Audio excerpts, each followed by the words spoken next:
Iba't ibang model ng grass cutter at iba't ibang klase ng mga garden tools. Welcome pong muli dito sa ating YouTube channel at Facebook page, Diskarte Pinoy TV. Mga kadiskarte, bago po natin ipa-deliver ang mga pa-order po ninyo na mga garden tools at mga grass cutter sa iba't ibang mga lugar sa Pilipinas, testingin muna po natin bago po natin ipa-ship. Magandang araw po kay Boss Ivy Lino ng Bukidnon. Order niya po sa atin. Ibang klaseng grass cutter po ito. Ito yung grass cutter na pwede sa mga babae kasi may gulong na po siya. Tingnan niyo po, mas komportable po yung mga gumagamit yan, especially yung mga may edad na o kaya ay mga mami o mga nanay. Testingin po natin bago po natin ipa-deliver sa Bukidnon.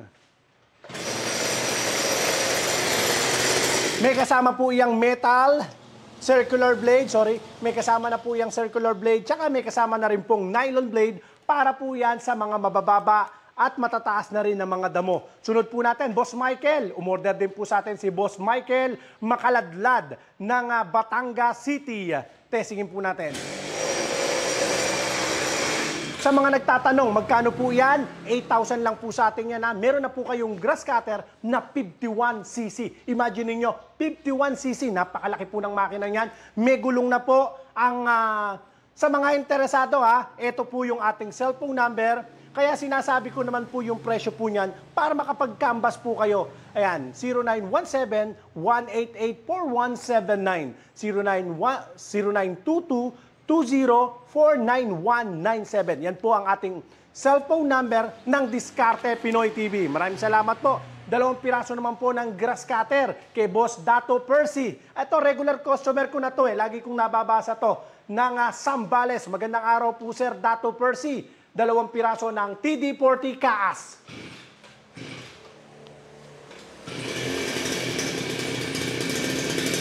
Ayan. Ang kagandahan po ng mga grass cutter po natin dito sa Diskarte Pinoy TV, hindi ito yung mga grass cutter na pipitsugin o yung 30 minutes lang nag-o-overheat na. Ano po, may mga grass cutter po kasi mapapanood nyo sa mga commercial po nila, minsan ginaganyan pa ginaganyan yung grass cutter. Kasi kung hindi mo gaganyanin, hindi puputol ng damo, pansinin nyo po. Pero yung grass cutter po natin, iganyan mo lang yan, basta umaandar yan, automatic, puputol po yan. Kasi tingnan nyo naman po, may kasama po iyang metal blade. Metal blade, gamit po yan sa matataas na mga damo. Pero kung halimbawa, mga Carabao grass lang naman po, o kaya Bermuda grass, ito po, nylon po ang gamit yan. At napakalakas ng makina niyan. 42cc po ang makina po niyan. At Kawasaki Kaas po ang makina. Maraming salamat po. 2 piraso pala in-order niya sa atin, ni Boss Dato.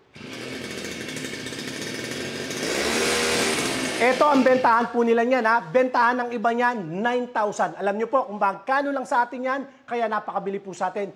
6,500 lang po against doon sa 9,000 sa atin, 6,500 lang po. Maraming salamat po, Boss Dato. Sunod natin, si Boss Ismael ng Misamis Oriental. Order sa atin, Kawasaki Kaas TD40. At sinamahan na rin po niya ng pyesa. Ito, clutch shoe. Clutch shoe po ang kanyang in-order. Yan, clutch shoe. Tapos po, recall starter. Recall starter po. Umorder na rin po siya ng extra pyesa. Yun nga ang advantage po sa atin. Pag sa amin po kayo nakipag-transact, tiyak na tiyak, meron po kayong mabibiling pyesa. Hindi yung pagkabili ninyo, nasira, problema na, dispose na. Sa atin po, meron po tayong pyesa, may mabibili po kayong mga spare parts sa Diskarte Pinoy TV. Actually, kahit hindi nyo sa amin nabili yung grass cutter nyo, hindi kayo makabili ng mga pyesa o kaya yung seller na nabilan ninyo, hindi nyo makontak. Ang aming cellphone number, ito po, 0922-2049197, 0917-188-4179. Dito lang po ito lang yung aming cellphone number. Yan lang po yung aming cellphone number. Salamat po at umorder po siya sa atin ng automatic darkening mask. Ayan, automatic darkening mask. Sa mga welder, yan po, automatic, dumidilim na po yan, hindi na tinatanggal. Di ba, pag nagwe-welding po tayo, gagawin natin, pagkatapos ng i-weld, tatanggalin na ganyan. Ito, nakaganyan lang po kayo, ayan, naka-automatic po siya, didilim, automatic, liliwanag po siya. Ayan, pagka nakadetect po siya ng sobrang liwanag o nung spark, dumidilim po siya. Automatic darkening mask. Napakaganda po niyan. Salamat po, Boss Ismael. Sunod natin si Brent Gian Maribel. Maribel ng Surigao del Norte. Order niya sa atin, backpack po na Allen grass cutter. Testingin natin. 4-stroke na po yan. 4-stroke, kaya mas tahimik. Sinamahan po niya ng flexible blade. Ito, mapakabili ng flexible blade. Flexible blade po kasi ito, tingnan nyo. Once na umikot po yan, ayan, okay. Sampulan nga natin to. Ikaw nga magpaikot nito. Pag tumama po siya sa mga bato, nagbe-bend po yan, nagbe-bend. Kaya flexible blade po siya. Ayan, nagbe-bend. So pag tumama siya sa matigas na bato, hindi basta-basta kasi titiklo po siya. Pero kung yan ay malalambot na mga damo, putol po talaga yan. Pero kung matigas, magbe-bend po siya. Yan, flexible blade. Sa halagang 500 lang po yan. Salamat po, Boss Brent. Sunod po natin si Ma'am Linda Suleveres. Umorder din po siya sa atin ng Southern Leyte. Allen backpack din po at flexible blade. Nagtatanong sila kung magkano po yan. 7,500 lang po yan. Model niyan, GX35 o 4-stroke na po siya. Pag 4-stroke, bukod na po ang lagayan ng oil sa lagayan ng gasolina. Ito po yung ating cellphone number. Flash lang natin sa screen. 0917-188-4179. 0922-20-49197. Yan po ang ating cellphone number. Maraming salamat po sa mga nagsi-order. Sunod naman po natin. Order naman sa atin. Ito, pang garden din to. Cultivator machine. Cultivator machine. Ayan yung cultivator machine. Boss Vinci Farm. Ito, sa farm po ito ng Sultan Kudarat. Cultivator machine.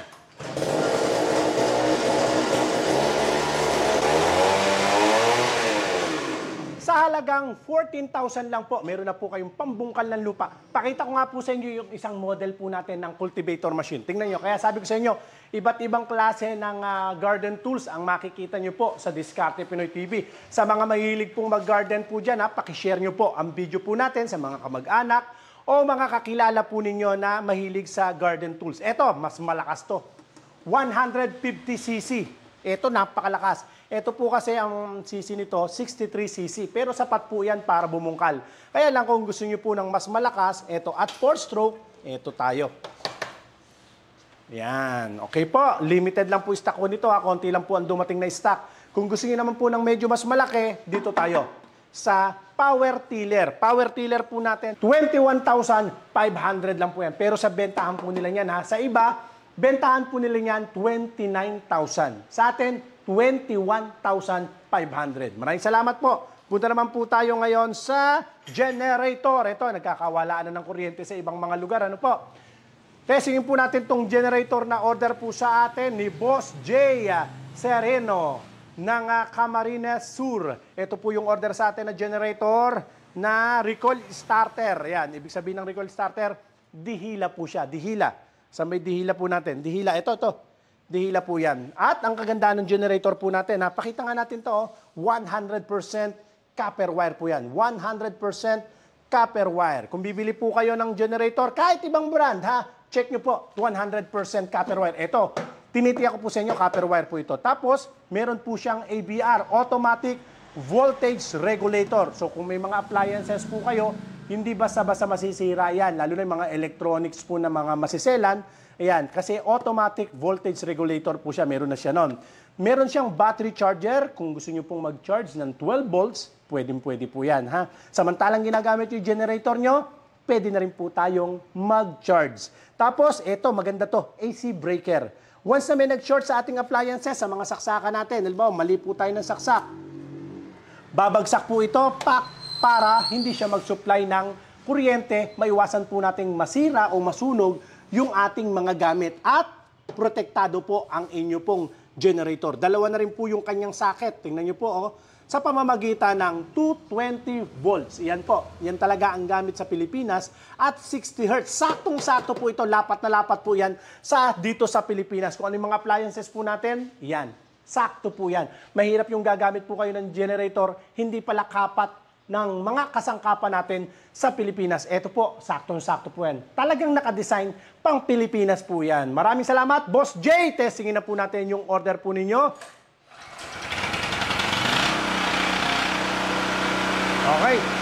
Ang presyo lang po niya ang presyo lang po sa atin yan, 12,900 lang po yan. At ang kagandahan po sa atin, dito tinetesting muna po natin. May test video po tayo na mapapanood ninyo na itong unit na ito para kay Boss J. Sereno talaga yan. At nakita nyo naman po, umandar yan. So pagdating po yan sa inyo, tinatanggal po namin ng oil kasi itatransport po natin. At ang kagandahan nito, pag wala po yung oil, hindi nyo mapapaandar yan para hindi kumatok ang makina. Yan, napakaganda ng ating mga safety feature ng ating pong mga gamit sa Diskarte Pinoy TV. Boss Alda Mago, ang kanyang order po ay Blackstone din, 3,500 watts. Kaya lang ang kaiba niya, recoil starter na rin siya. Testingin natin recoil starter. Camarines Norte po ito. On natin, chok. Okay, patayin natin. Ayan, so nakita ninyo, pwede siyang recoil starter o dihila. Ito naman po yung isa, pwedeng push button lang. Push button, daliri lang. Aandar na po siya. Tingnan nyo po try natin.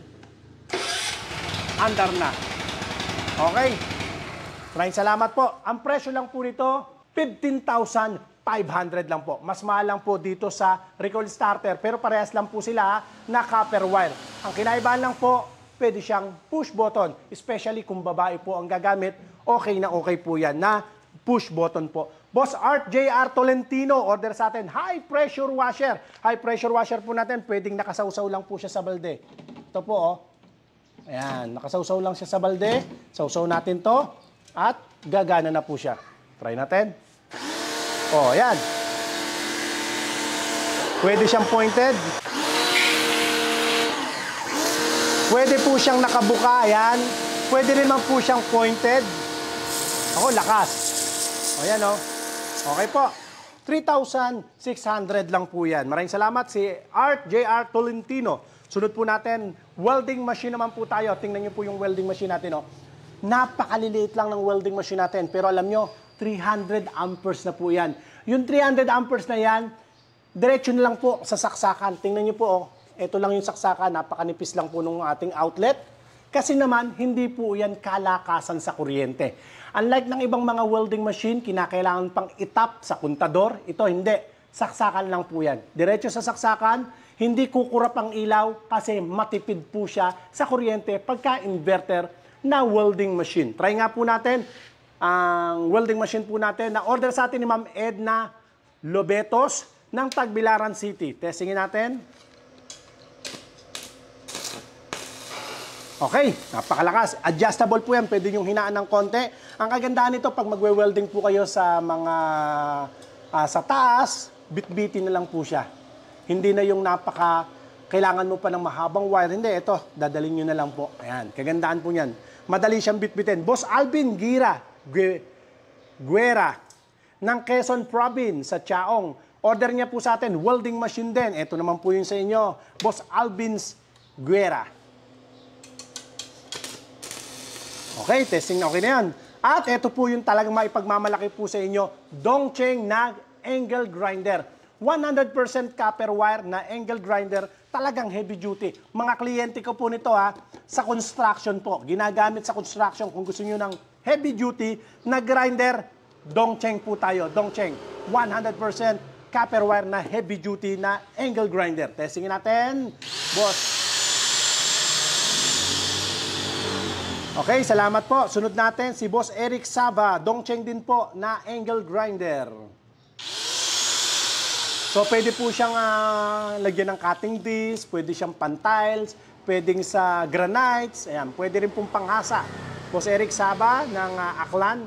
Sunod natin, recoil starter. Pyesa lang to, pyesa ng recoil starter po ng cultivator machine. Ayan. Sa amin po, may pyesa po kayong mabibili. Sa lahat nga pala ng mga interesado, ito po yung ating cellphone number. Dito lang po tayo makikipag-transact. Ayan, 0917-188-4179. 0922-20-49197. Okay po, ayan ang ating cellphone number. Nilalagay ko po yung cellphone number namin para talagang dumiretso po kayo sa aming opisina. Yan ang aming cellphone number. Maraming salamat po sa inyo mga kadiskarte at sa lahat ng nagsi-order sa araw na ito. Ingatan nawa po kayong palagi ng Panginoon. God bless po.